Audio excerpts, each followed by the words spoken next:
Trader Cobb Crypto Podcast.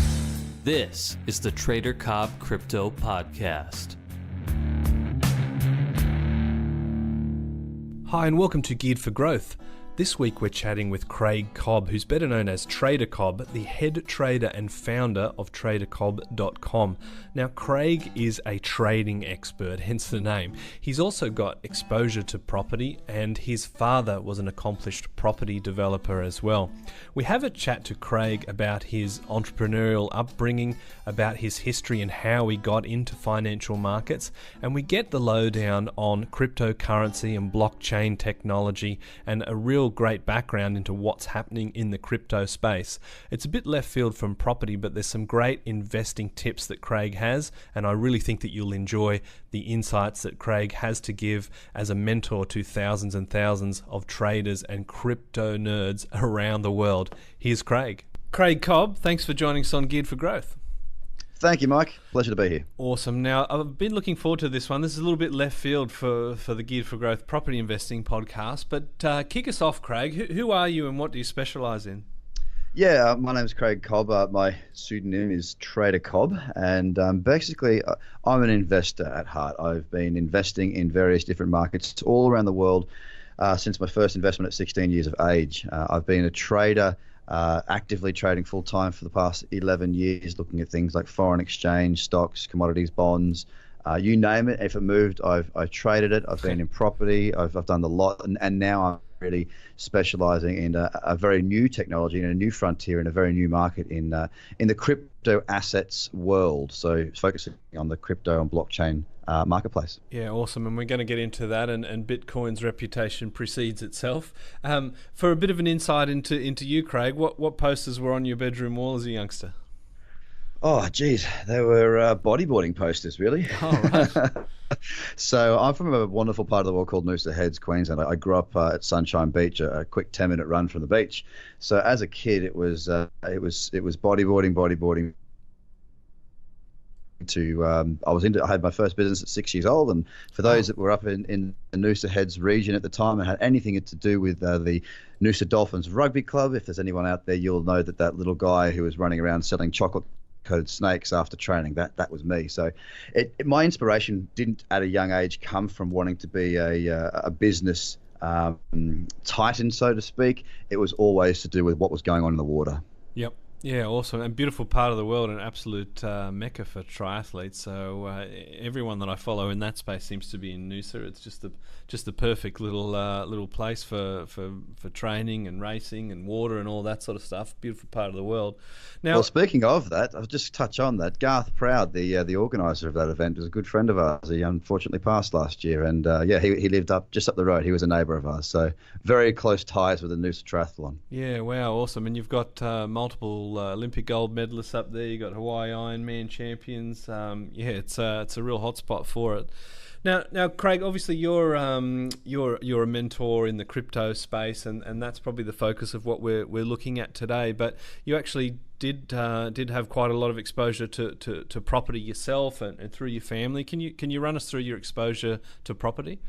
Yeah. So again, that's started at a very young age. My father's a builder up in Noosa, and has built a lot of the town, a lot of the very large houses, and it's a very touristy, wealthy. So it's sort of where Melbourne, Brisbane, Sydney, Perth money sits for their weekenders. Dad sort of did that. Now, throughout my childhood, Dad was developing as well as building, buying, selling, renovating, doing what builders do. They can make the margin because they're the ones that are building it. And what we used to do on some weekends is he would pull out the section of the paper that we have now, or back in the olden days. We didn't have that entire 600-page magazine. Yes. We used to have a couple of pages, right?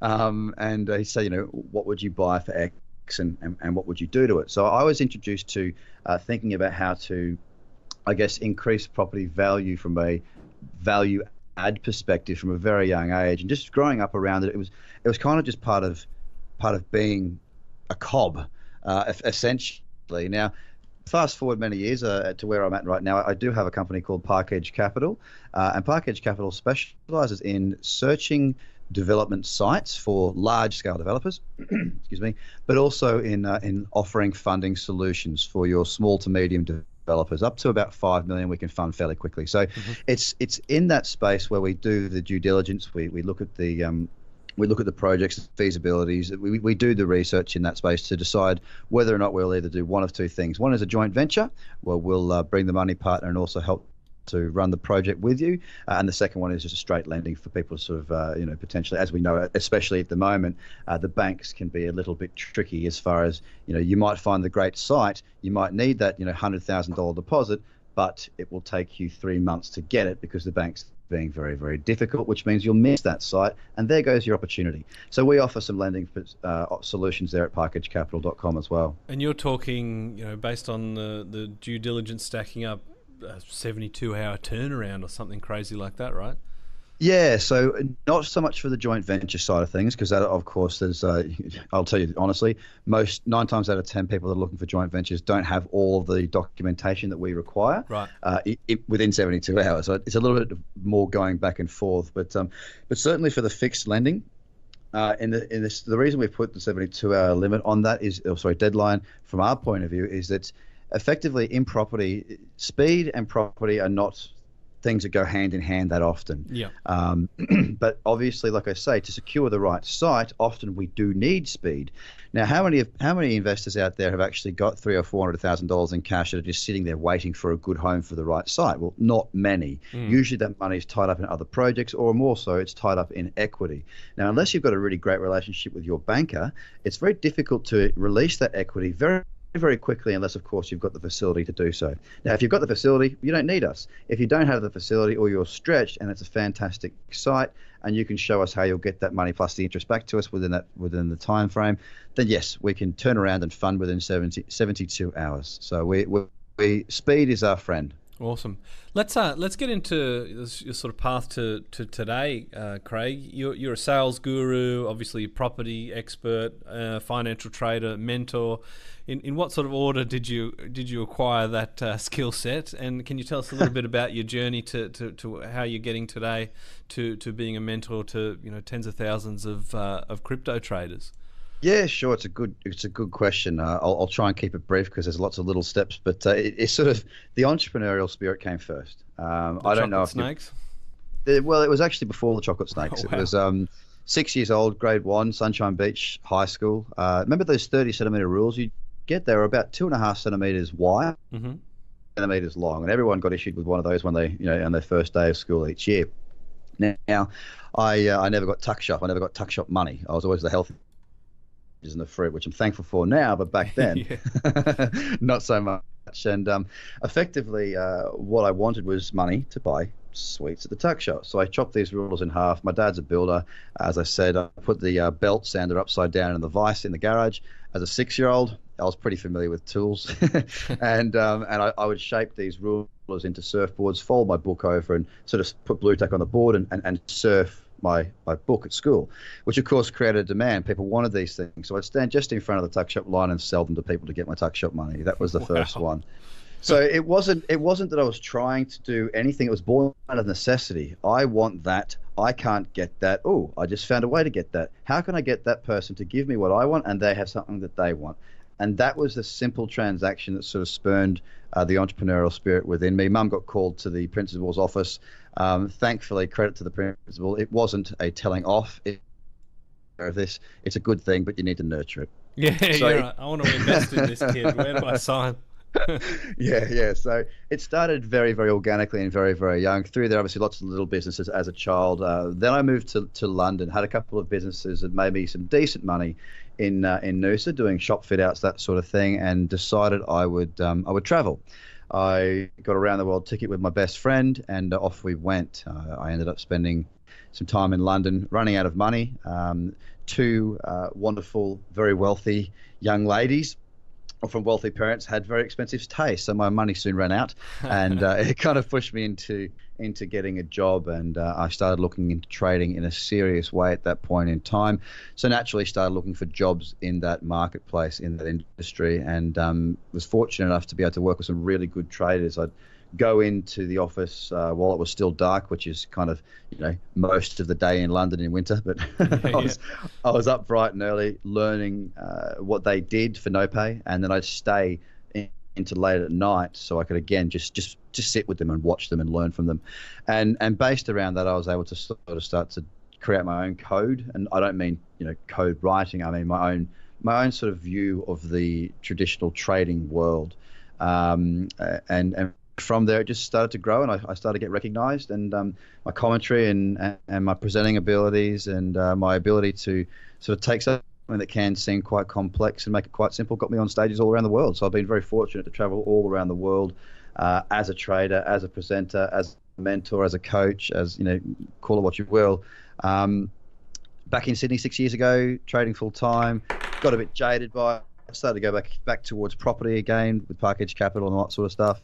And then cryptocurrency came along. I'd been introduced to it in 2013, but for me at that moment in time, there wasn't enough volume. So as a trader, I need to be able to have the volume to get in and out. There's no point in owning something if you can't sell it. Yes. And it didn't have, as you will with property, you'll be looking for maybe a checklist. Certainly the way I teach is I've got everything in a checklist format. You'll have your strategy, right? Now, I needed to have volume as a part of that strategy. Bitcoin didn't have the volume back then.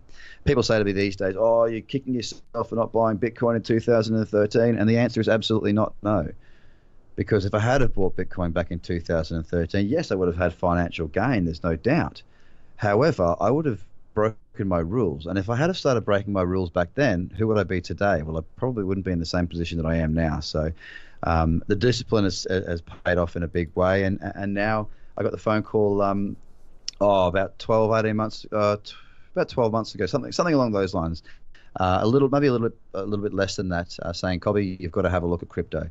And the phone call came from somebody who I was more than willing to listen to, somebody who I consider to be a mentor, and if they speak, you listen. So that was what got me back into it, and all my strategies have worked phenomenally well. They actually work better in this market than they do in traditional markets. And when I say better, I don't mean there are more trades or more frequent trades or anything like that. I mean that for the risk, the reward multiple is far greater in this market, just due to the fact that the volatility is absolutely insane. So wow. I've thrown my considerable, I've thrown everything at it. So everything. I've never been so bullish an industry, and it's not just Bitcoin, it's not just cryptocurrency, it's what I call crypto assets and the blockchain technology sphere. I see it as being one of the biggest advancements since the internet. So I am very much behind it and enjoy it. Yeah. That's awesome. What a journey. And you're not an old man, so you've got more of the story to write. I'm looking forward to the memoirs if I'm still around. So Craig, for people who haven't dipped their toe into crypto, I'm sure a lot of people have heard of Bitcoin. What is crypto? What is blockchain? And what is the technology that is really sort of parceled up in this currency? Is it just about buying RPGs on the dark web? I threw that one in there just to see how you go. No, that's great. I love it. Look, we have the first thing is the association with a lot of people is that if you don't want to learn about it, you'll just find the easiest reason not to. Yep. And that's what the Silk Road, the drugs, and all that sort of stuff. The dark web. That's a very convenient way of effectively burying your head in the sand to what could be the biggest opportunity you'll ever see in your entire lifetime. And for those people, that's fine. Like, I'm not here to try and change anybody's views. I'm merely here to educate and help you to understand it. So the question is a very valid one. What is cryptocurrency? What is blockchain? We'll start there. Cryptocurrency, by the virtue of its name, is a currency. It's a method of transacting. Now, Bitcoin got to a stage where, and I'm not talking about the speculative value here at all. I'm talking about the actual technology, what it is, and what they're trying to facilitate.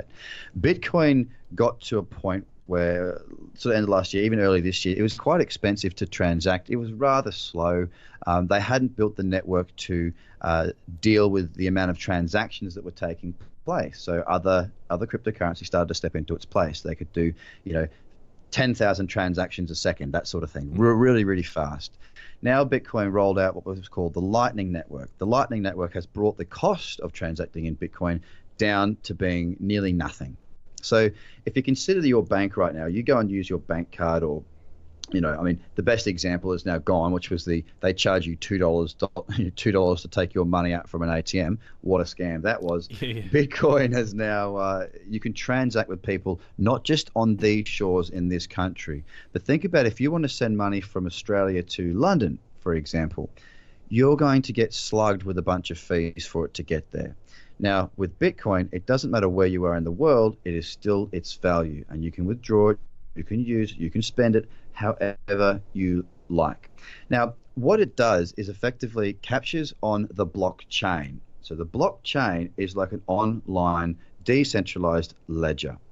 So think of it like this. When you go to the shops and you buy your groceries, you give them the money, and then if it's cash, for example, there is no record of the transaction other than the record that you get given, which is your receipt, and the record that the business gets given, which is their receipt for their taxes. So therefore that transaction has taken place and it is available. Now both of us can quite conveniently lose those receipts and nothing ever happened. Yep. On the blockchain, it never disappears. And the longer ago it happened, the more unhackable it actually is, because it goes in and then it's layered over by more. So and it's not your name, it's a code. Okay, now I don't want to get too complex, because the technology side, like if we talk about, yes, I like the BMW X5 as opposed to the ML Mercedes. Yeah. Well, we talk about the car as the car, that's the vehicle, but there's a lot of pistons and whatnot that goes on within that car moving. We don't care about that. We don't need to care about that. All we care about is that it works. Yep. So coming back to Bitcoin, each transaction is online. It's on an online ledger. It's there forever. And what about the anonymous nature of it? Is that something that you think is pushing this technology forward? Is that something that people are looking for, to be able to transact anonymously, or is it more to do with the freedom and the lack of sort of taxes and checks and balances on it? Oh, look, the anonymity. Oh, God, I struggle with that word. Being anonymous, I'll just stick with that. Anonymity or whatever it is. Yeah. It's one word I can't say. I think that's a bit of a myth, to be absolutely honest. The reason being, look, if I go through an exchange, so I move my Australian dollars into Bitcoin, then send my Bitcoin to a broker or a platform, just the same as you would if you were going to use CommSec to buy shares, there is a very clear and distinctive pathway of that transaction. Then it goes into the market and it's all linked. If they really want to find it, they can. Yeah. So it's not completely anonymous. If I was to sort of give somebody, $50,000 and they gave me a wallet with an address, because your money is at an address. Okay, so it's like a PO box, yep, but it's online. Okay, and you can nowadays they've got these little devices, like it's pretty much like a little USB stick. Yeah. You keep your crypto on there, therefore it's safe. It can't be hacked. It's not online, and then you can put that in your safe at home. Yep. Very simple way of storing your crypto. But yeah, aside from effectively really trying hard to avoid anybody knowing who you are, it's not completely anonymous. If they want to find you, they'll find you. There are some tokens out there that are anonymous completely, and they obviously do have their benefits for some people. When people think of completely anonymous, what they are typically leaning towards, in my experience, is bad things. Yeah. Now, people talk about money laundering. People talk about buying drugs. People talk about buying RPGs in your case. Yeah.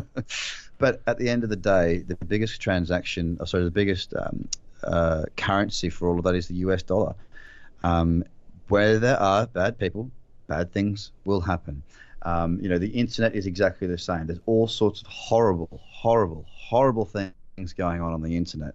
Does that mean that the internet is bad? No. It just means that it's like human nature. It's like the human race. There are some bad things about it, but overwhelmingly, it's positive. Yep. And it wasn't set up, I guess, for negativity. It's actually a technology that should benefit the way that we transact, right? It was set up basically because of the 2008 financial crisis. I mean, there'll be a lot of your listeners here, I'm sure, that that are still coming back from that. We didn't cop it so bad here in Australia because during that period of time we were pretty strong. A, banking regulation, and B, the mining boom had come off, but it hadn't come right off. So we were still much more of a China-backed commodity forward nation. Yes. As opposed to New York, or sorry, I shouldn't say New York. The UK, Europe, and the US were very much so a finance-backed economy. So obviously they are the financial centers of the world, and they were hit astronomically by that financial crisis. Now, the trust that was lost, I mean, we see it to this day.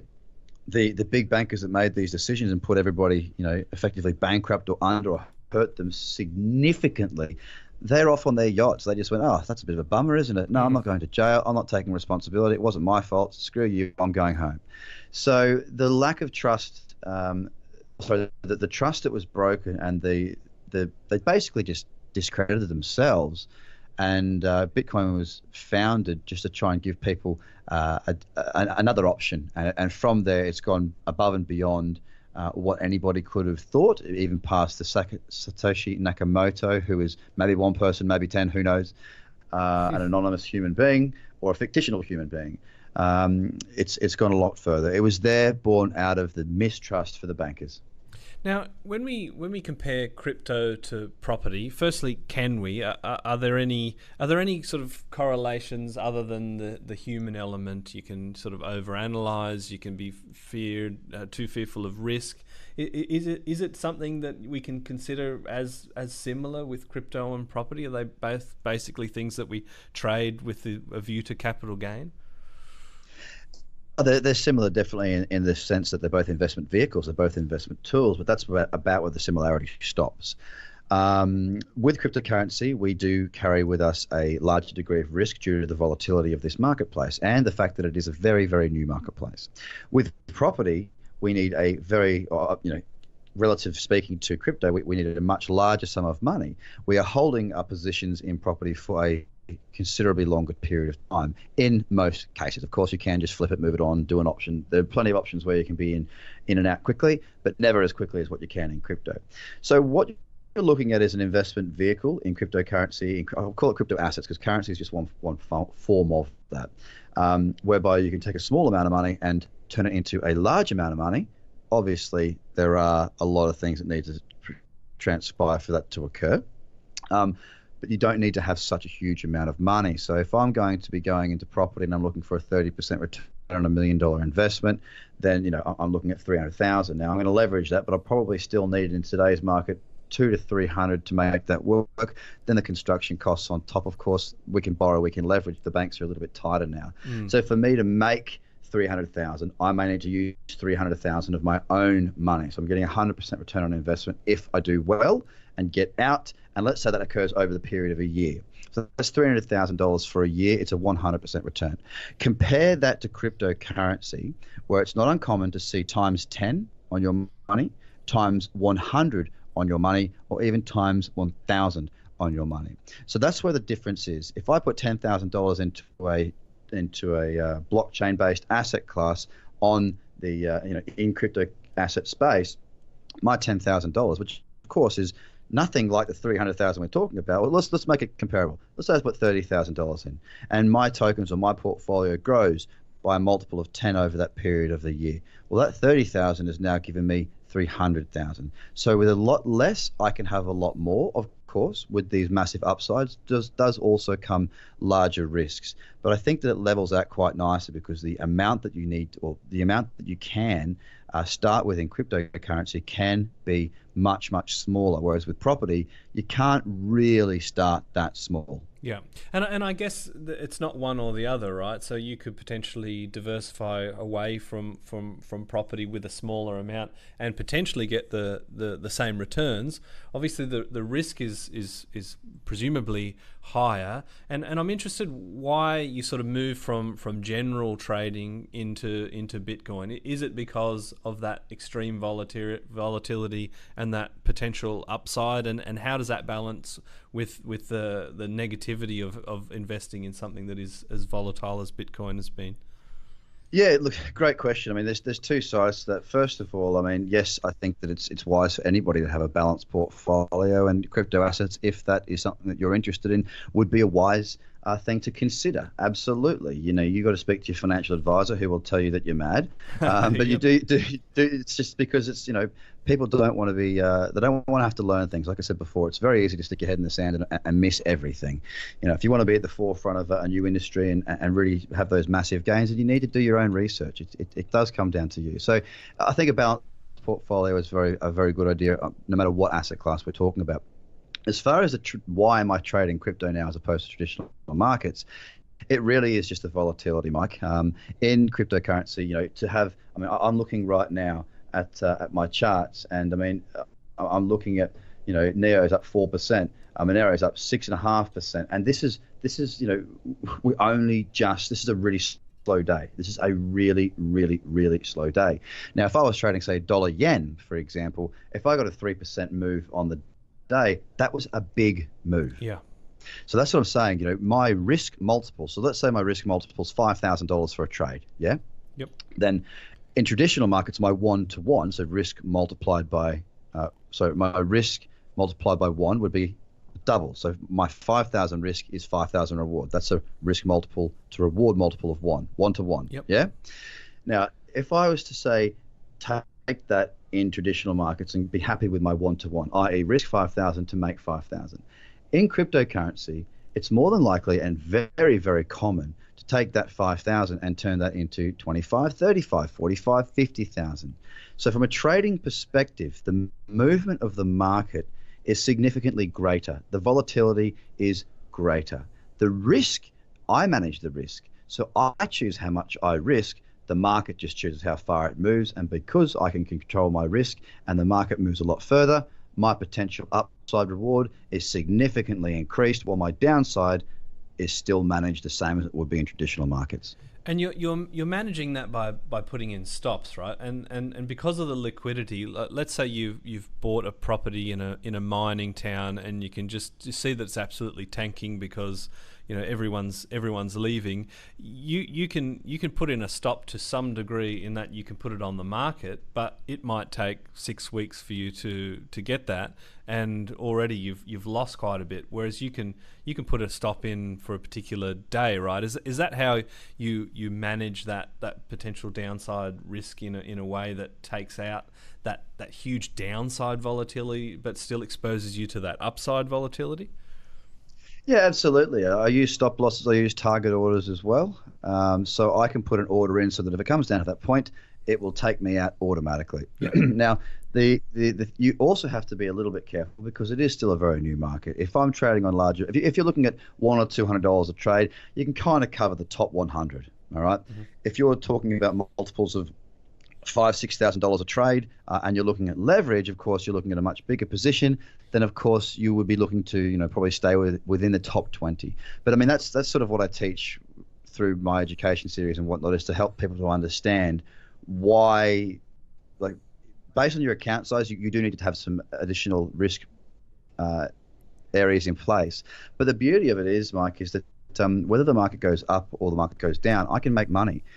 If I'm an investor, and this is a good point to make actually, if you're an investor in crypto, you want to find a good project to buy into, and you might just sort of sit back and do not a great deal, kind of like you do with stocks, but maybe bring that time frame forward a little to where it might be a 3-year plan for an equity, for example. You might be looking at 6 to 12 months for a crypto to then refresh, revise, and review. Now, if you're going to be investing, well, then obviously we need a bull market. We can only make money as the market goes up. Yeah. If I'm a trader, I can make money whether the market goes up or down. Now, if I combine both of those to be an investor and a trader, I can invest in the long-term growth of this very new emerging market, and I can also trade the momentum throughout that period. And I think what I've seen a lot of across the board is a saying that I've got is, even a turkey can fly in a hurricane. Nice. And as the markets go through the roof, everybody's happy, everyone's an expert, everyone's really, really fantastic, and everyone's an expert, right? When the markets fall, everyone's crying, they're screaming from the rooftops. I will say that as far as it's the way it moves, there's very little institutional money in there, so it does go wild, and it will solidify and have more of a NASDAQ type feel to it eventually once this market matures. But for the time being, the volatility is there, and with that volatility comes opportunity. So yeah, my sort of take on it is, yes, everybody does very well when the market goes up because it's really, really easy. There's a lot of people out there that are flogging things that are not going to work in traditional markets and are not going to work when this market does level out. I give people the opportunity to make money whether that goes up or down. And case in point, it'd be a different sort of conversation for us to have at the peak of Bitcoin. A cursory Google of Bitcoin shows that we've fallen back quite a bit. We're roughly around $10,000 at the moment, and we got as high as 22. Correct me if I'm wrong. There's been a lot of talk about the bubble and people sort of that haven't invested at rubbing their hands together with the idea that the people spruiking it at the barbecues are going to lose their potential Lamborghini. What's happening with Bitcoin in the market? Is this a bubble? Can you still make money in a bubble? And obviously, I'm guessing that you've been investing all the way through the peak, and you're still existing on the downside, and you're still making money. And can you talk us through how that's possible? Yeah, absolutely. So yes, you're right. We got up to, we approached 20,000 US dollars. So that gets us, what, 25, 26 Aussie at the peaks of its run up. Now, there were some very, very telltale signs up around those highs that we would see a pullback. And I can remember as I was commentating and doing my videos and putting my content out there and whatnot, people that hadn't learned how I trade and done my programs and whatnot was saying, I was saying it'll pull back. 6,000 is probably a reasonable place for it to happen. And this is when it's up at when it's up near 20,000 US. Yep. And people are saying, you're mad, you're an idiot, you've got no idea what you're talking about, blah, blah, blah. Like I said, everybody's an expert when it's going up. Yep. It's because I've been there, I've done that. I've been in the markets longer than 6 months, been in the markets longer than 2 years. I've been in the markets for a very, very long time for my lifespan, right? A considerable part of my life has been spent trading. So from my perspective, this is a market. I know what markets do.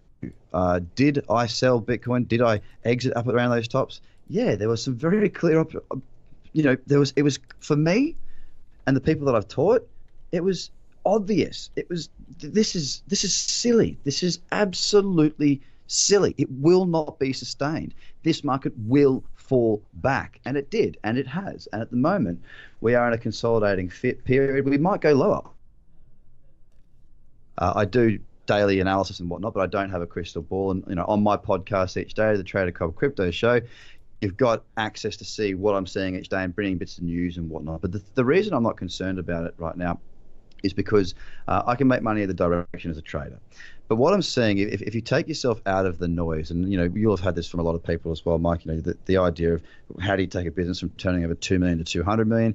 You take yourself out of the business and you start working on the business. Yeah. People get caught up in the noise and all the rubbish that's being said. It's not knowledgeable rubbish, it's just noise. It's an echo chamber of rubbish. Now, I try and focus on what is actually occurring. What is actually occurring is that the space is moving forward in leaps and bounds. We are seeing some massive traditional business players moving into the space and becoming a champion for blockchain technology. We're seeing new businesses coming in that have had a lot of prior experience. We're seeing partnerships.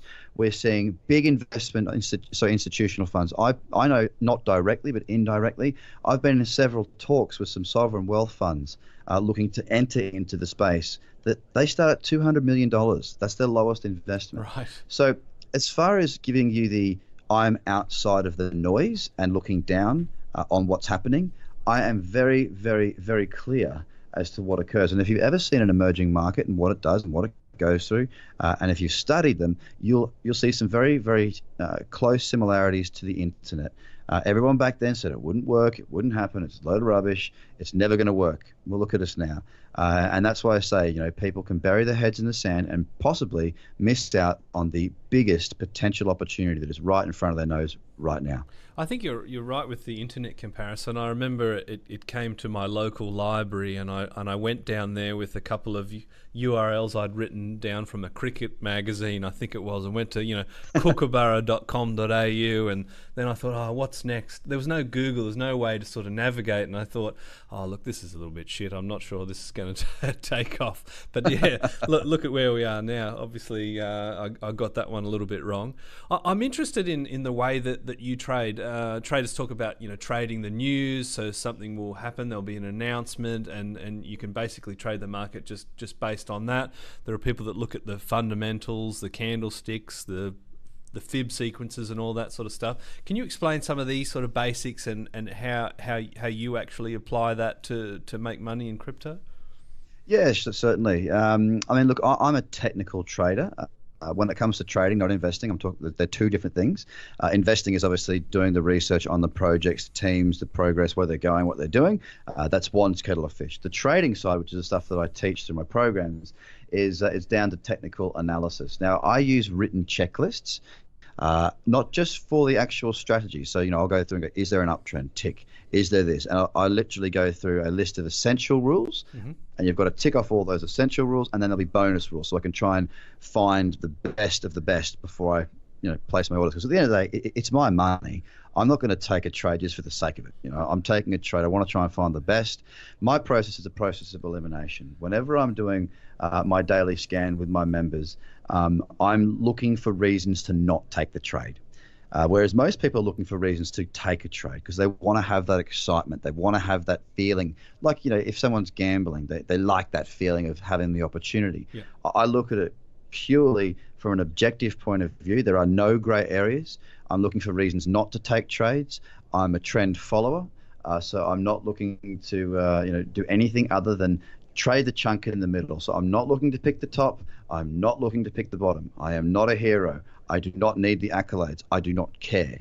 My job is to pick the chunk in the middle and to make as much money from that chunk in the middle as possible, exit before the top, wherever that may be, and just be safe when it is falling, find that trend, and trade short when the opportunities arise. It is a very structured, straightforward process. It's about repetition. It's about practice. It's about repetition. It's about practice. Did I just repeat myself? Yeah, you did, but I get the point. So a good day for you could actually be turning down what you saw as maybe 10 or 15 potential opportunities for trades because they haven't met your metrics. Absolutely. For example, today I have 1, 2, 3, 4, 5. I've got 5 on my list right in front of me right here. I took one trade on, what's today, Thursday, on Monday. That trade is in very good profit. It is also a really, really good hedge against my portfolio right now. If the market does decide to fall further, I'm safe in the knowledge that I have a good short that will help to hedge that position. I've locked in profit on that trade. What else do I need to really do this week? You know what I mean? Yeah. It's with trading, if we're used to traditional working, you give your time for your money. And that's how we work. With trading, it might take me 15 minutes to find, assess, do my whole structure, my entire morning routine to put that trade on. Now, whether that trade makes me $5 or $5 million, the amount of time it took was exactly the same. It's just relative to your account size. So money is not directly linked to time when you're trading. It's directly linked to outcomes. Yeah, interesting. And I guess it's a very... I guess it's a leveling thing, isn't it? Because there might be a certain property market where the houses are all $5 million, and you could potentially do a better return than if you're buying in a market where the houses are all $300,000, but you can't access it, right? But with crypto, it's all the same. It's just how much you're wanting to put behind it.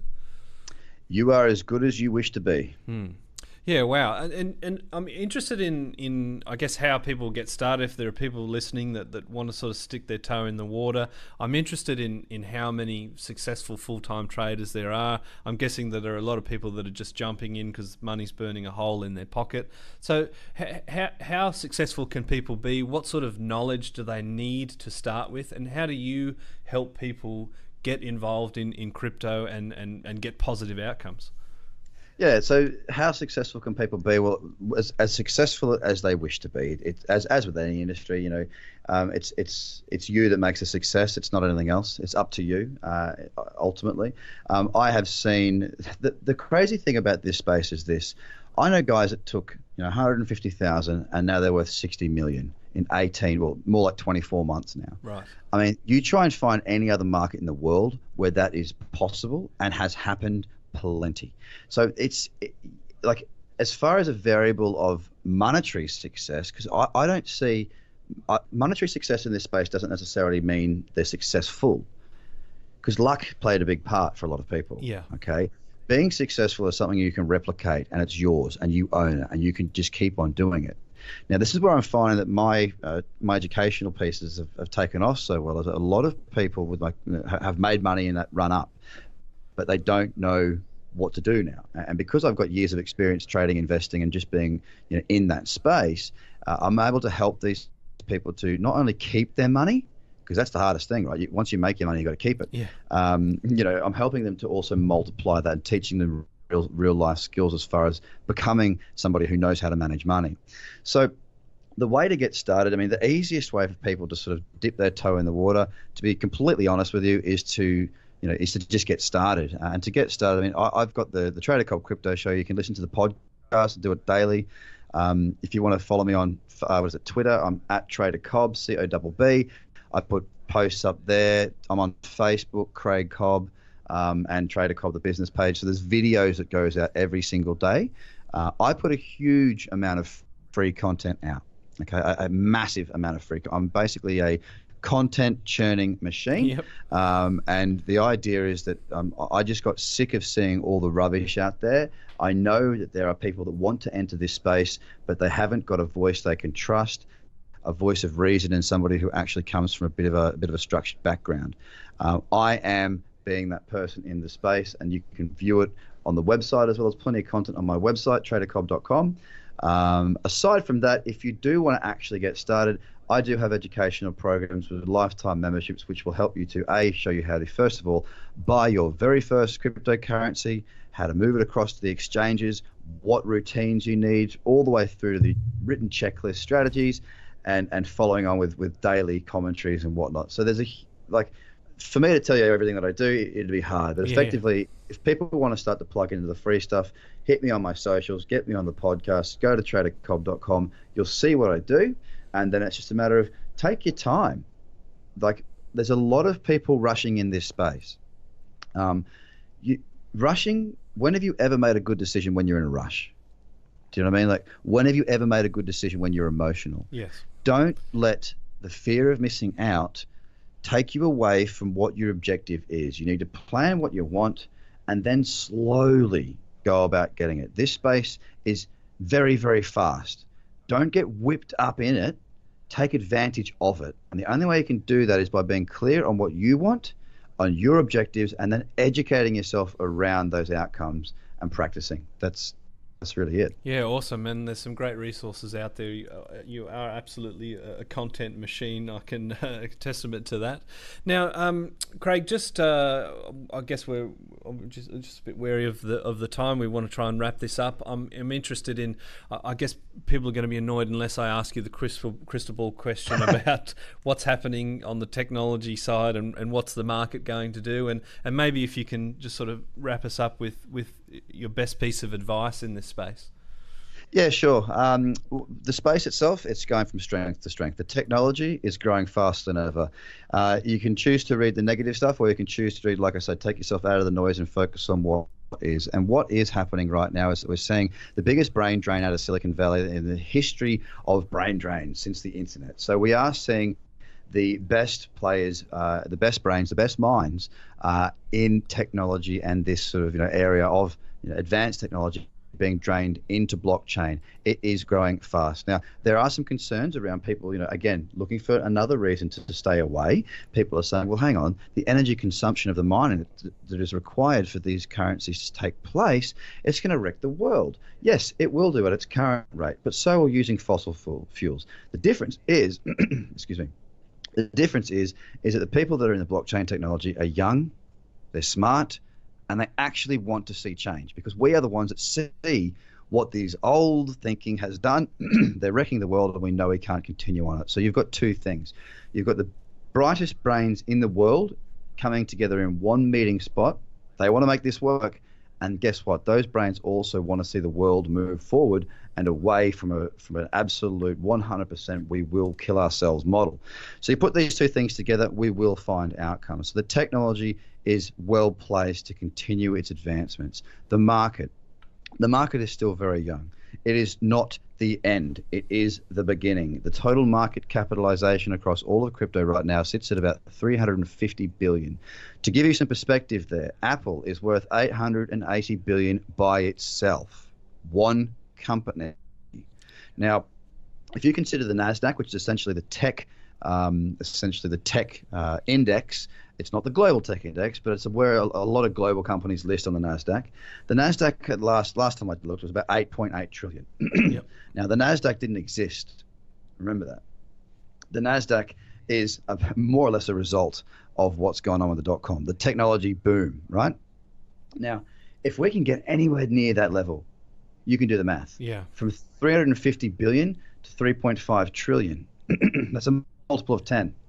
Yeah, we've got a long way to go. And I guess there's a lot of people thinking that the ship has sailed. We've seen the boom of Bitcoin, and interesting to hear you say, don't rush in. But you see the opportunities there for we're talking potentially decades or longer, maybe. This is a new industry. Will the internet disappear? No, this is an advancement of the internet. Yeah, awesome. All right, Craig, I very much thank you for your time. It's been very illuminating, and I encourage people, if they're interested, to have a look at your content. Thanks very much for your time, and all the best. Mike, thank you very much for having me, and I hope this has been a benefit for everybody listening. Thank you. It's been a pleasure. Cheers. The Trader Cobb Crypto Podcast. Check out TraderCobb.com because experience matters.